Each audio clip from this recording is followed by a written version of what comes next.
Boats are one of Minecraft's most useful vehicles. You may know that mobs can ride along with you inside them.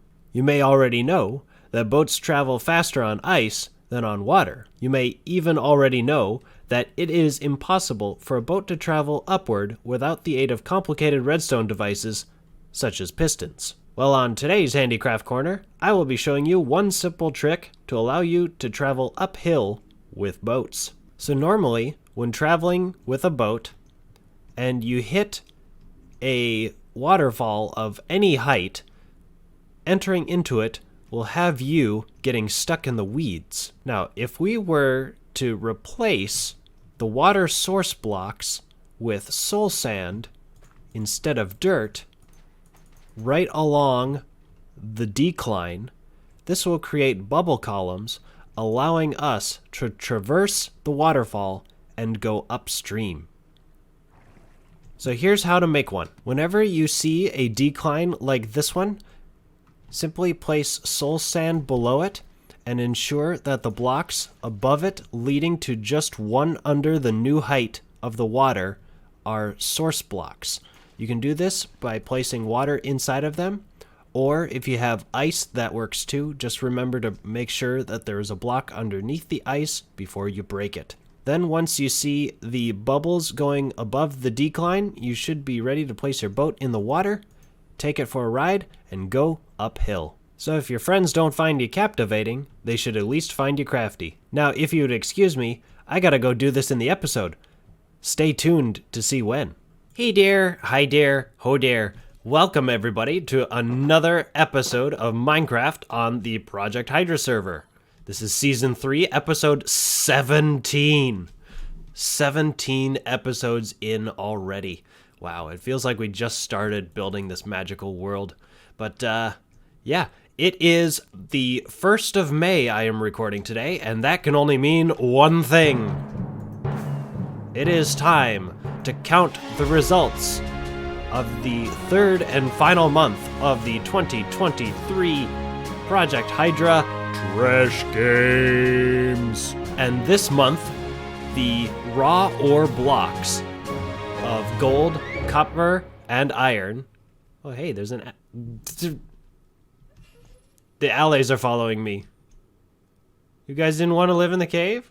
Gold, copper, and iron are worth 500 points each, and the totals from everyone's scores from previous months will contribute to their scores this month. So it is time to count up the points and see who is the grand champion of the 2023 Project Hydra Trash Games. I think the way I'm going to count this time is I'm going to save our front runners, Cyrusy and Yoru, for last. So I'm going to count them at the end, and we're going to start left to right, and we'll see who got the most this month. Starting with Rytro. A crafting table. That is 10 points right there. That is 10 points for Rytro. And that gives him a grand total of 1763 for Rytro. Grugo got nothing, and that will give him a grand total of 1753 for the season. Pizza Fungi has nothing this week, and that will give him a grand total of 1753. Bonded has a pretty good score from last week. Let's see what he got. Oh, look at all this. This is, oh, he's got some raw copper blocks. Let's tally up these scores. Okay, so after totaling up all the points for Bonded this week, Bonded scored a total of 140,858 points, giving him a season total of 551,741 points. That is a pretty good total right there. All right, we're going to save Yoru for last, and let's go to True Monk. Nothing. Okay, 1753. This was an empty barrel. Chairman and Danny, nothing this week, so that's going to give them a grand total of 3506. Maddie Scandal, nothing this week, so that is a 1753 for you. Grand Moff Hench, We have an empty bucket this month for a grand total of 1753. We're going to save Cyrusy for last. Domino this week, an empty box, 1753 for your season. And Sly, another empty box for 1753 grand total. Now we're down to the final two. The first month's champion and the second month's champion, Cyrusy and Yoru. Let's see if they can top bonded score of 551,000. Starting with Cyrusy, an empty barrel. Okay. That is going to give Cyrusy a grand season total of 96,190 points. And that puts him in second place so far to bonded. Now let's see what Yoru donated this month.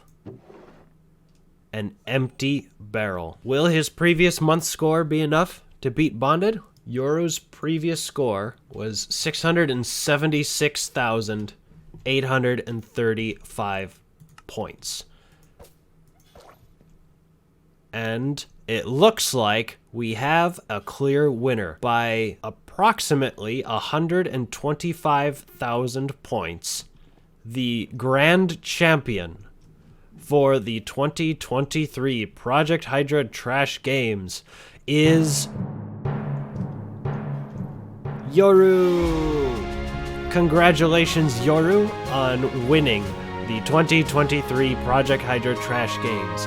And thank you to everyone who has donated supplies and blocks for this grand project and this mini game of ours, and they will all be put towards a great cause in a final build at the end of the season. Thanks, everyone. I really appreciate it. Okay, we just have to toss these resources in the recycling center here. There they go. And now it's time for us to head on over to our Rattlin tree and begin the next phase of our mega build. We're gonna have to call the elevator.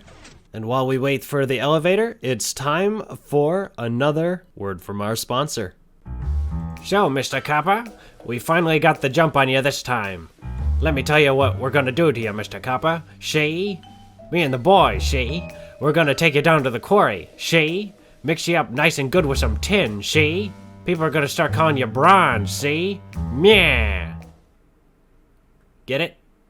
Because mixing tin and copper makes bronze? Yes, I played RuneScape. So last episode, you saw me flood this entire cave down here with water, and we built the river next to our water mill over there.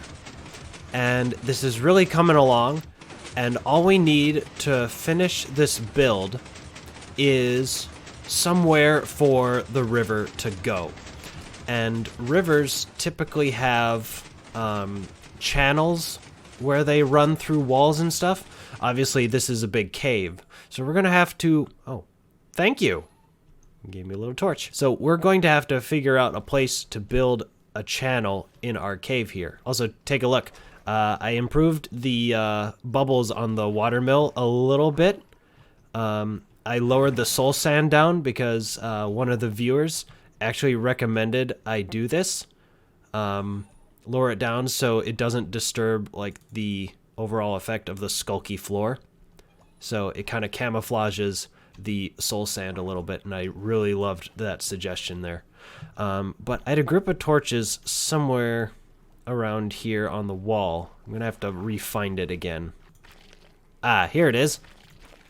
I constructed a hole in the wall, and I dug a tunnel approximately 6,000 blocks long to the point in which I want this river to go. So it's going to be a very long river. And yeah, I filled the entire tunnel with TNT.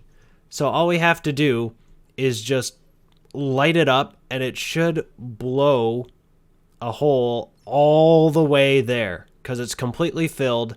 And I was ducking and weaving through whatever aquifers I encountered on the way there. It's a straight tunnel of TNT going all the way to the other side. Now you may ask yourself, hey Fando, Why build a 6,000 block tunnel in the overworld?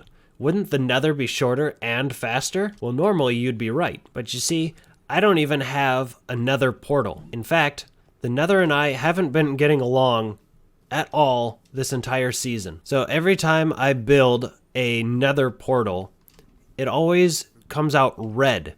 And last I checked in vanilla Minecraft, nether portals are supposed to be purple. And I've shown this several times over the course of the season, but every time I jump into one of these, it takes me to a place that doesn't quite feel like Minecraft at all. There's like landmines, there's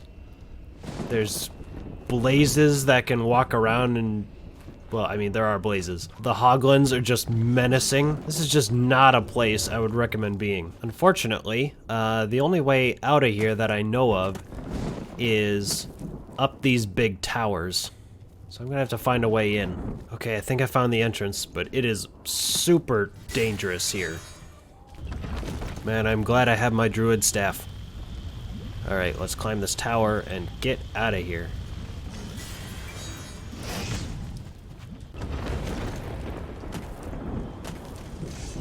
The real best way to beat these towers is just to run past all the enemies. Ow!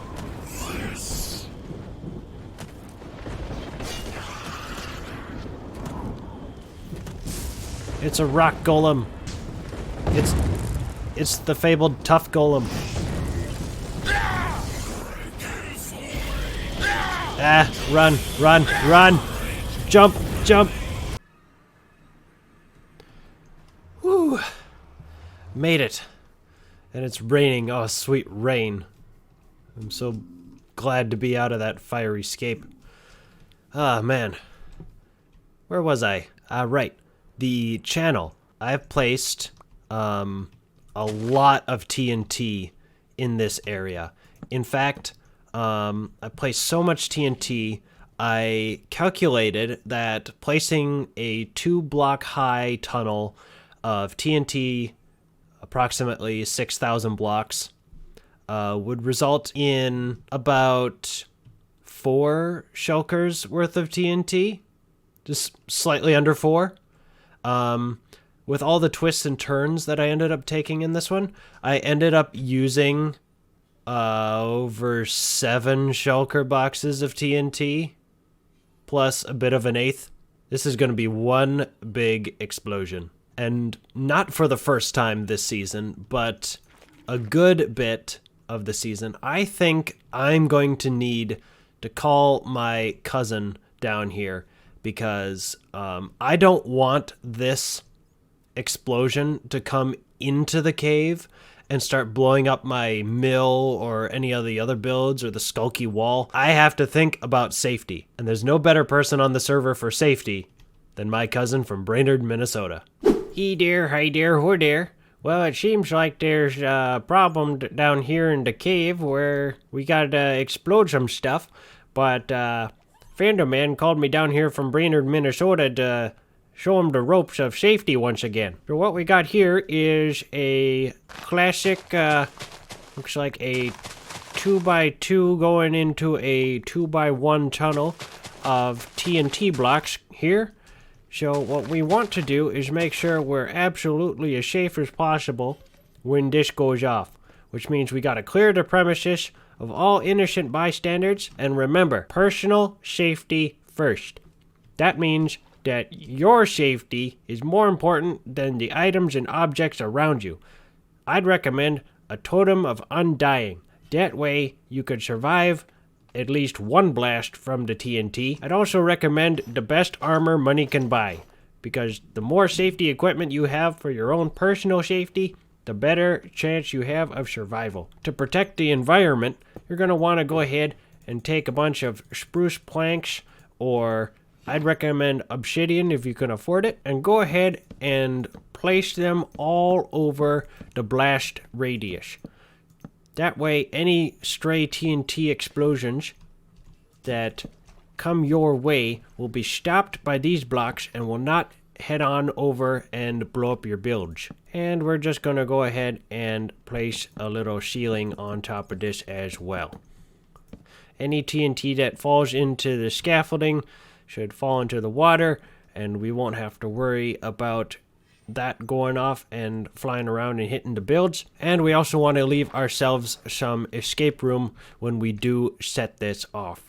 Okay, the next thing you're going to want to do is go ahead and over to a creative test world and recreate the initial part of the explosion to see where you would expect the blast radius to reach. And then you're just going to want to set it alight and see what happens.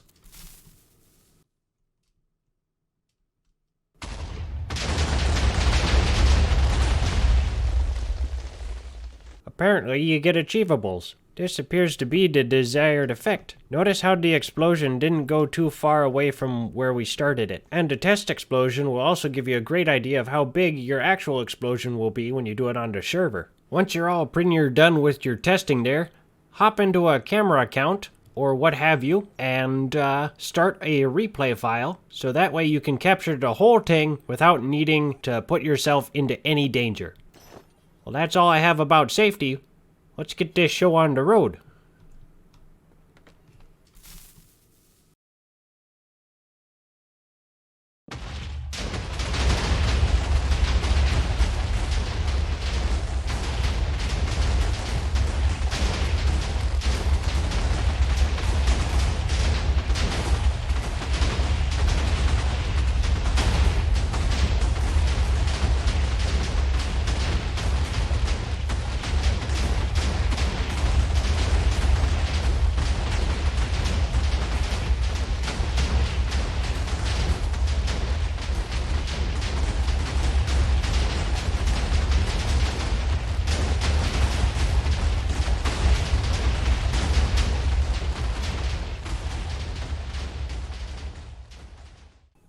Well, cousin, it's all taken care of. The explosion went successfully.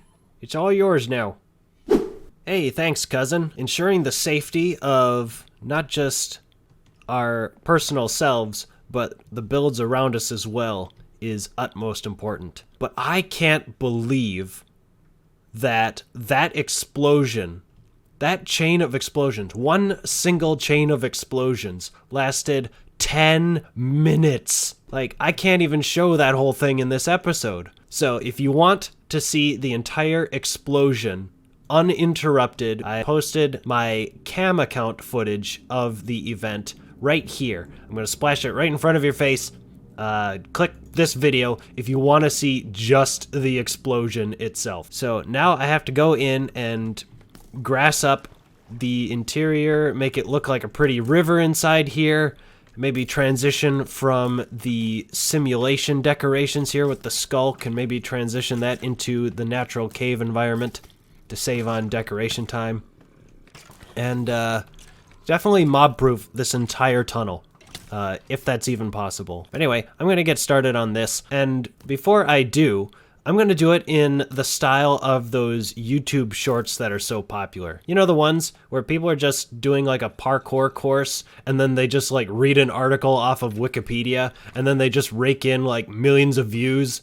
You know the ones? I'm going to do something like that. So here's a compilation of my Wikipedia style factoids while doing flooding of a river channel thing. Let's go. Did you know that in North American and Icelandic folklore, there is a legendary creature known as the fur-bearing trout? This trout is a unique species of fish told to wear a thick coat of fur that it uses to maintain body heat in the frigid waters of the northern hemisphere. The Icelandic legends say that this trout was created by demons and giants, sent to conquer the rivers and punish humans for their sins. The American legend of the trout is much more comical. In the early 1900s, many fishermen told tall tales of a hairy trout and recommended that would-be anglers dress as barbers to lure it from the water by offering it a free shave instead of traditional bait. Some taxidermists have even created fur-bearing trout replicas by combining regular trout with rabbit pelts. Did you know that in 1968, a man by the name of Joel Pritchard made an astonishing discovery that would forever change the game of pickleball. 3 years prior, in 1965, Pritchard's friends came to his home to play badminton, but they soon found out they did not have a birdie to play with. Pritchard and his friends experimented with different styles of balls to play with their rackets and eventually came up with the new sport of pickleball. After a fun afternoon of playing, Pritchard finally took the time to closely examine the ball they chose to flagship their new sport. It took him hours to decipher what truly made the new ball so special, and the results shook him to his core. There were absolutely no traces of vinegar or brine within the ball, meaning that it had not undergone the process of fermentation whatsoever. To put it simply, the ball had not been pickled. Did you know one of the greatest mysteries known to man is the invention of the party horn? This simple party favor features a paper tube that is flattened and rolled into a coil, only to straighten and fill out when blown into. The act of blowing into a party horn also makes a noise that everyone associates with birthday parties and fun. Although they are called by many names like party blower, party pipe, party elephant, party blowout, noise maker, party whistle, party honker, tatuda, noise popper, birthday kazoo, whizzer, blow tickler, tongue kazoo, and party snake, it is still a mystery of who invented it and when. Well, that was fun. Or was it? I hope it was. Yeah, it was fun to try that new experimental short form thing in place of a time lapse. I might do it again. I might not. We'll see. But let's take a look at what we built. Let's see. I don't think I'm going to need my lantern, so I'm just going to put that there. We're going to go behind the mill, and we're going to show that the channel has opened up. So we got this section here, a couple of axolotl friends going up here. And I just continued the twinkly caviness of the skulk through here. And then we have this black spoiler wall thing, I think. Let's see what happens when we go through here. Well, that's different. Whoop. So yeah, this is a spoiler, not just for the tunnel. It's for Outer Wilds, because in the game, when you stray too far from your lantern, like I just did, the game goes all blue and all like they got the vertical line patterns going in things, and you kind of like see the digital world, the glitch behind everything in there. So I decided to incorporate that here when you get too far away from the cave. The tunnel does continue. I was actually able to use soul sand in addition... Let me back it. Okay.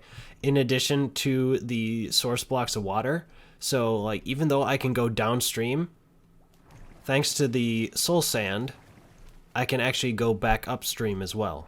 So this tunnel goes both ways, and I don't have to worry about the boat sinking or breaking while going up or down. I didn't do this alone. Flooding this tunnel after that explosion took a lot of work. I had to place ice on top first, and then I had to pour the water on top, and then I had to clear the ice. And I ran out of ice because I couldn't collect it all, and I had to place a whole bunch of other stuff.